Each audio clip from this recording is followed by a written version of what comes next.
Bonjour toi, aujourd'hui je vais poursuivre sur le thème de la foi attaquée par Satan. Je te disais dans ma dernière vidéo que Satan veut nous habituer à de fausses doctrines pour nous attirer de plus en plus proches de lui et nous amener à lui ressembler.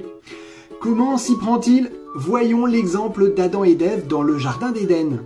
Il est écrit: il répondit, j'ai entendu ta voix dans le jardin et j'ai eu peur parce que je suis nu et je me suis caché. Satan a menti au premier couple, les conduisant à avoir peur de Dieu. Leur a-t-il raconté une fable? Bien entendu, et celle-ci ne les a pas conduits à la foi, mais à la peur. Et aussi à l'accusation, au blâme, comme Adam envers son épouse, qu'il blâme sans paraître la connaître.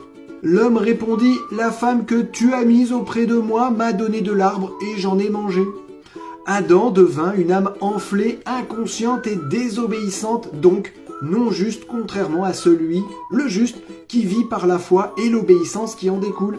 Adam s'est enflé d'orgueil en blâmant la femme, mais aussi Dieu, la femme que tu m'as donnée. En d'autres termes, Adam dit, c'est toi, Dieu, qui as fait ça, c'est de ta faute. Adam s'enfle contre son prochain, Ève, et contre Dieu. C'est l'exact opposé de la foi, car comme nous l'avons vu dans une précédente vidéo, entendre la parole de Dieu conduit à la foi qui est alimentée par l'amour du prochain et de Dieu, amour qui conduit à donner sa vie pour les autres. Les fausses doctrines de Satan produisent l'effet inverse de la foi et amènent le chrétien à ne plus agir par amour, mais par l'accusation et le blâme de son prochain et aussi de Dieu. La foi, c'est le cœur de Dieu. La frayeur, c'est le cœur de Satan. Qui se ressemble, s'assemble. La foi qui agit par amour et qui purifie l'âme est la seule vraie foi.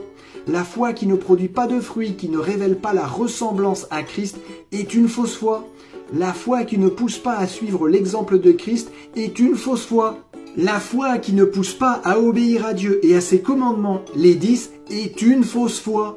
Car Jésus a dit, « Si vous m'aimez, c'est-à-dire la mise en action de notre foi, gardez mes commandements. » La foi qui dit qu'il n'y a plus de nécessité d'obéir à Dieu ou à ses commandements, ne serait-ce qu'un seul, comme ce fut le cas pour Adam et Ève, est aussi une fausse foi. Une fausse doctrine, soit donc une attaque directe de Satan. Et toute personne qui professe, enseigne ou propage cette fausse foi, cette fausse doctrine, devient donc un agent de Satan.